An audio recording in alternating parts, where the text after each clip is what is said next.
Bismillahirrahmanirrahim. Assalamualaikum warahmatullahi wabarakatuh. Bertemu lagi kita dalam slot belajar dengan seronok bersama Bonda Nini. Hari ini kita akan belajar bahasa Melayu tahun 5AR yang bertajuk kata imbuhan. Anak-anak boleh rujuk buku kerja muka surat 45 dan 46. Baik, pertama sekali kita tengok apa itu imbuhan awalan. Anak-anak, kita kena faham imbuhan awalan ialah imbuhan yang diletakkan di awal kata dasar. Imbuhan tak kira imbuhan pe, ber, me, se, ke, tapi diletakkan di awal kata sahaja. Itu dipanggil imbuhan awalan. Ya? Diletak di awal kata dasar sahaja. Okey. Contohnya lari, kata dasarnya lari, diberi imbuhan pe jadi pelari. Lari juga diberi imbuhan ber jadi berlari. Baca diberi imbuhan mem jadi membaca. Masa diberi imbuhan se jadi semasa. Hendak diberi imbuhan ke di hadapan kata dasar menjadi kehendak. Jadi kesemua ini adalah imbuhan awalan kerana dia hadir di hadapan kata dasar. Jika hadir di kedua-dua, di belakang atau di belakang, dia tidak dipanggil dah imbuhan awalan, tapi dipanggil imbuhan apitan. Okey, faham anak-anak yang ini? Selain daripada itu, anak-anak dikehendaki memberi 5 contoh lain imbuhan awalan. Ya, buat dalam buku tata bahasa. Kemudian Bonda nak terang lagi. Yang ni kita dah buat latihan hari Ahad, tapi Bonda rasa masih ramai yang tak faham. Jadi Bonda ulang balik. Okey, dalam petikan senaraikan kata berimbuhan awalan dan imbuhan akhiran. Bonda dah terang dah tadi imbuhan awalan. Jadi kita ni contoh-contohnya. Menjadi, berjaya, secara. Boleh semak latihan yang anak-anak buat semua, betul ataupun tidak. Ya, ada berapa imbuhan awalan? Yang warna merah ni adalah imbuhan awalan. Okey, faham? Okey, seterusnya kita tengok.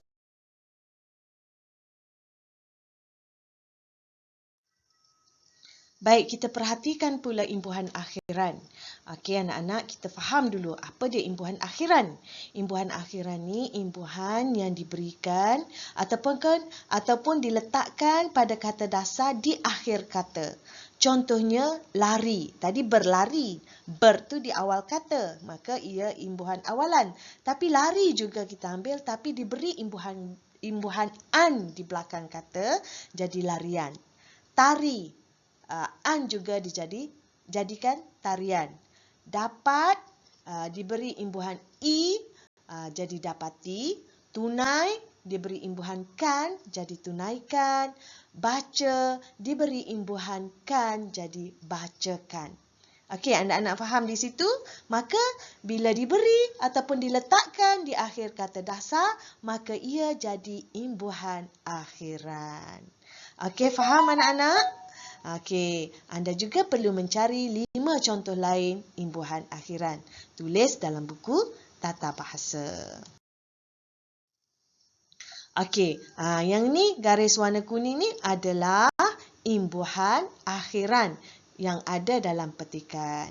Okey, boleh semak dalam buku anak-anak sama ada betul ataupun tidak.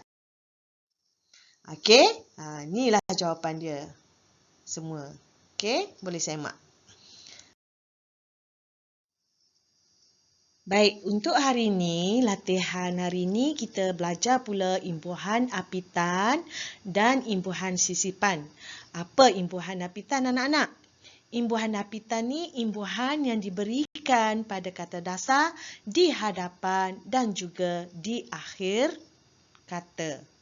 Contoh kalau dalam soalan ni kita tengok, okey kejap Bonda ambil pen. Okey, kita tengok ni perkataan pengalaman. Agak-agak daripada kata dasarnya apa anak-anak? Baik, kata dasarnya ialah alam. imbuhan yang diberikan ialah peng dan an. Maka dia jadi imbuhan apitan sebab dia kapit, apit. Okey, dia apit. Okey, kata dasar diapit oleh dengan kata imbuhan, maka dikenali sebagai kata berimbuhan apitan. Sama juga dengan kejayaan. An dari kata dasarnya jaya. Okey, jaya ni ada makna, alam ni ada makna, kata dasar ni mempunyai makna. Okey, imbuhan tak ada makna. Kalau hidup dia tak boleh berdiri dia seorang-seorang macam tak ada makna kan? Okey, supaya juga dengan persatuan.